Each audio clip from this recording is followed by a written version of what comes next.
सुप्रभात बच्चों।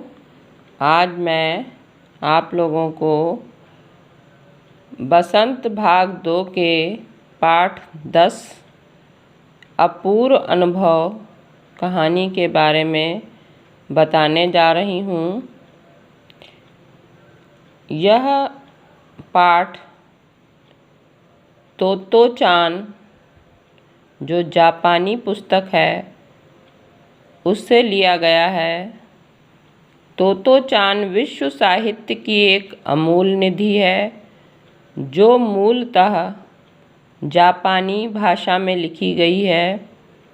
इसका अनुवाद विश्व की कई भाषाओं में हो चुका है। यह एक ऐसी अद्भुत पाठशाला और उसमें पढ़ने वाले बच्चों की कहानी है जिसके लिए रेल के डिब्बे कक्षाएं थीं, गहरी जड़ों वाले पेड़, पाठशाला का गेट, शाखा, बच्चों के खेलने के कोने। इस अनोखे स्कूल के संस्थापक थे कोबायाशी। लेखिका स्वयं इस स्कूल की छात्रा थी। उन्हीं के बचपन के अनुभव पर आधारित है पुस्तक तोतो-चान और उसी का यह अंश है अपूर्व अनुभव कहानी। इस कहानी के लेखिका तेत्सुको कुरियानागी हैं और इसका हिंदी में अनुवाद पूर्वा याज्ञिक कुशवाहा ने किया है। मैं आपको कहानी का सार बताऊंगी। बच्चे स्वयं इस पाठ को पढ़ेंगे।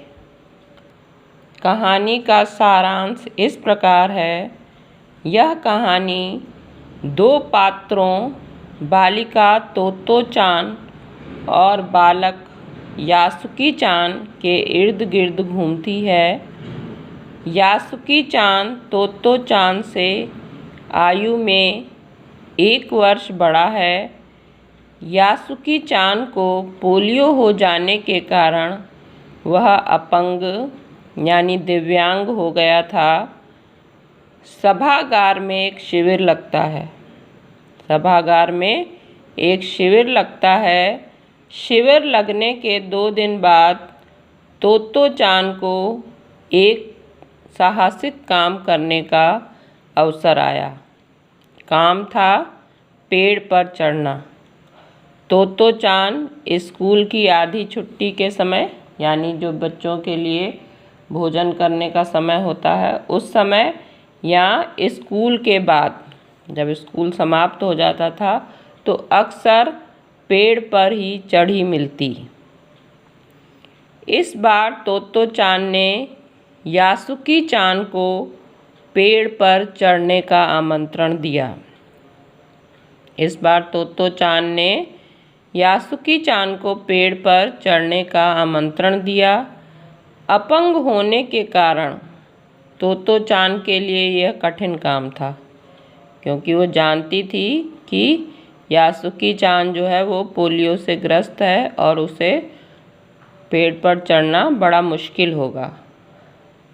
बाग में प्रत्येक बच्चे अपने अपने पेड़ निर्धारित कर रखे थे। किसी दूसरे के पेड़ पर चढ़ने के लिए अनुमति लेनी होती थी। किसी दूसरे के पेड़ पर अगर चढ़ना होता था तो बच्चों को अनुमति लेनी पड़ती थी, तभी वो दूसरे के पेड़ पर चढ़ सकते थे।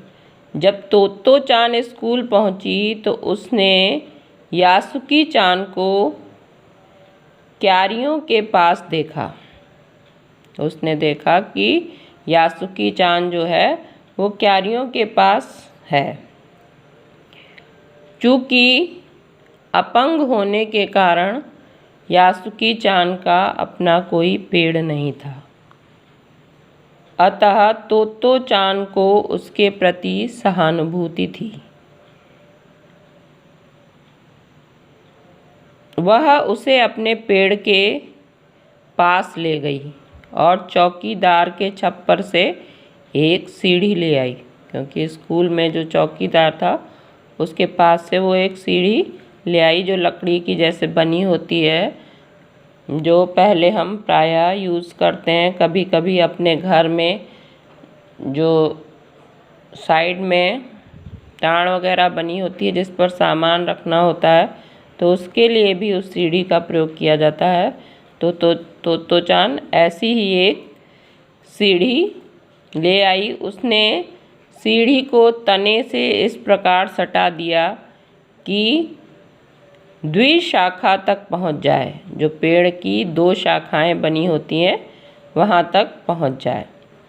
तो चान ने सीढ़ी पकड़ ली और यासुकी चान को पेड़ पर सीढ़ी के सहारे चढ़ने को कहा। वैसे तो बच्चे पेड़ पर ऐसे ही चढ़ते हैं, क्योंकि यासुकी चान अपंग था, वो पैरों से जो है ठीक से चल नहीं सकता था, इसलिए तो चान ने इस प्रकार उसे पहुंचाने के लिए जो है सीढ़ी का सहारा लिया।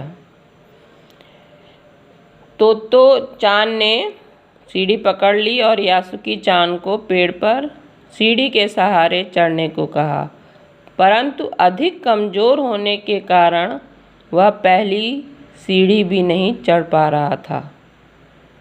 वो पहली सीढ़ी पर भी उस पैर रखना उसके लिए बहुत मुश्किल हो रहा था, क्योंकि उसका एक पैर काम ही नहीं कर रहा था। तो चान ने क्या किया, अब वो चौकीदार के छप्पर से एक तिपाई सीढ़ी ले आई, जो जिसमें नीचे से 3 पैर होते हैं। ऐसी सीढ़ी ले आई जिससे कि पहले जो है यासुकी चान उस पर चढ़ जाए और उसके बाद सीढ़ी पे चढ़े। तो लेकिन अभी भी यासुकी चान जो है वो घबराया जा रहा था, क्योंकि उसने कभी ऐसा प्रयास ही नहीं किया था, तो घबरा रहा था और उसे पसीना भी छूट रहा था। उसने यद्यपि दृढ़ निश्चय करके पांव उठाकर सीढ़ी पर रखा। तो चान पूरी मदद कर रही थी उसकी। यासुकी अपनी संकल्प शक्ति वो से जो है एक बार ऊपर पहुंचा ही था कि एक बार फिर सारी मेहनत उसे बेकार सी लगने लगी। वो घबराने लगा और जैसे लग रहा था वो पेड़ पर जो है वो ऊपर नहीं पहुंच पाएगा। तो चान को क्या हुआ, वो रोने लगी। उसने सोचा मैंने इतनी मेहनत की इसको चढ़ाने के लिए, लेकिन ये चढ़ नहीं पा रहा है।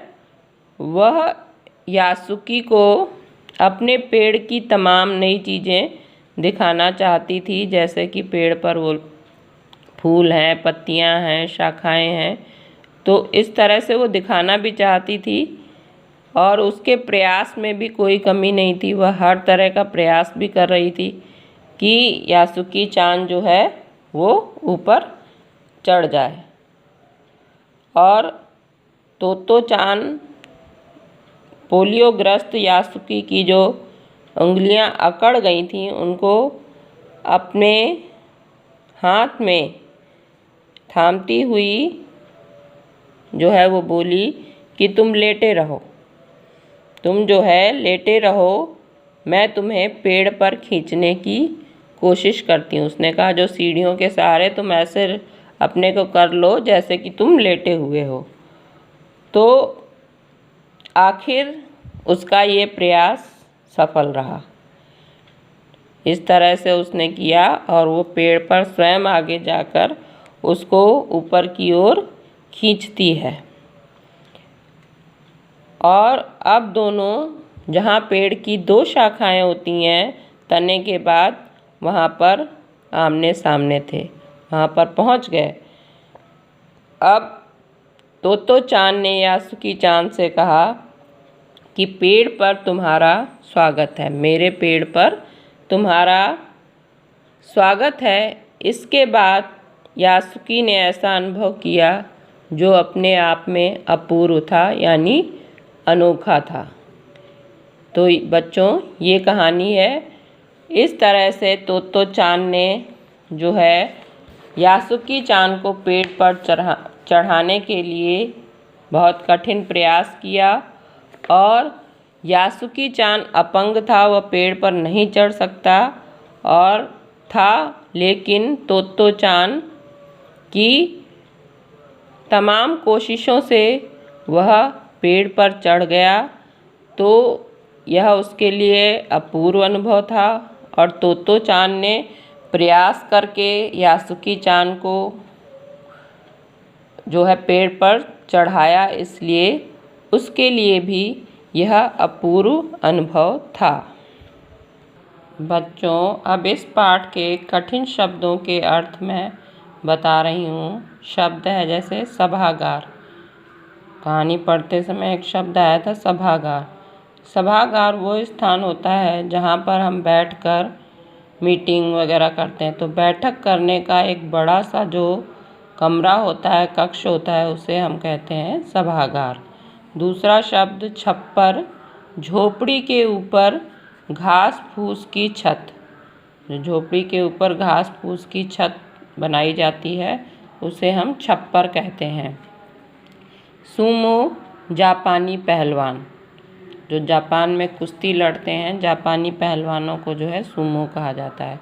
तिपाई, तीन पैरों वाली सीढ़ी, यानी कि जिसमें नीचे से सीढ़ी के समान ही चढ़ने के लिए डंडे लगे होते हैं और ऊपर मेज के समान जो है बना होता है स्थान। जैसे मेज पर ऊपर से पट्टी लगी होती है, उसी तरह उस पे चढ़ के जो है काम किया जा सकता है। अधिकतर चूना करने के लिए या कमरे में कोई ऊंचाई का भाग है उस पर चढ़ने के लिए इसका प्रयोग किया जाता है। शिविर किसी निश्चित उद्देश्य से एक जगह एकत्र होना, उसको हम कहते हैं शिविर। द्विशाखा, दो शाखाएं। पेड़ का जैसे पहले तने का भाग होता है, उसके बाद जो ऊपर एक स्थान ऐसा आता है जहाँ से दो शाखाएं बनी होती हैं, तो उसे हम कहते हैं द्विशाखा। तरबतर, लथपथ। जैसे पसीने से कोई तरबतर हो जाए, लथपथ हो जाए, तो वो है तरबतर या डूबे हुए। उत्तेजित, जोश में आना। ठिठियाकर, खिलखिलाकर। नाजुक का अर्थ है कोमल। धकियाने, धक्का देने। उत्साह, साहस। उत्साह का अर्थ होता है साहस। हार्दिक, हृदय से। तय, निश्चित। निजी, अपनी। बच्चों, ये कुछ प्रश्न हैं जिनके उत्तर आपको स्वयं लिखने हैं। तो निम्नलिखित प्रश्नों के उत्तर लिखें। पहला प्रश्न है, बच्चे पेड़ को क्या मानते थे? जब आप पाठ की रीडिंग करेंगे तो आपको समझ में आ जाएगा कि बच्चे पेड़ को क्या मानते थे। यासुकी चान किस रोग से ग्रस्त था? यासुकी चान के क्या कमज़ोर थे? यासुकी चान के क्या कमज़ोर थे? यासुकी चान को तोत्तो चान ने किसके लिए आमंत्रित किया? यासुकी चान को तोत्तो चान ने किसके लिए आमंत्रित किया? और प्रश्न 5 है, तोत्तो चान तिपाही सीढ़ी कहाँ से लाई? तोत्तो चान तिपाही सीढ़ी कहाँ से लाई? बच्चे,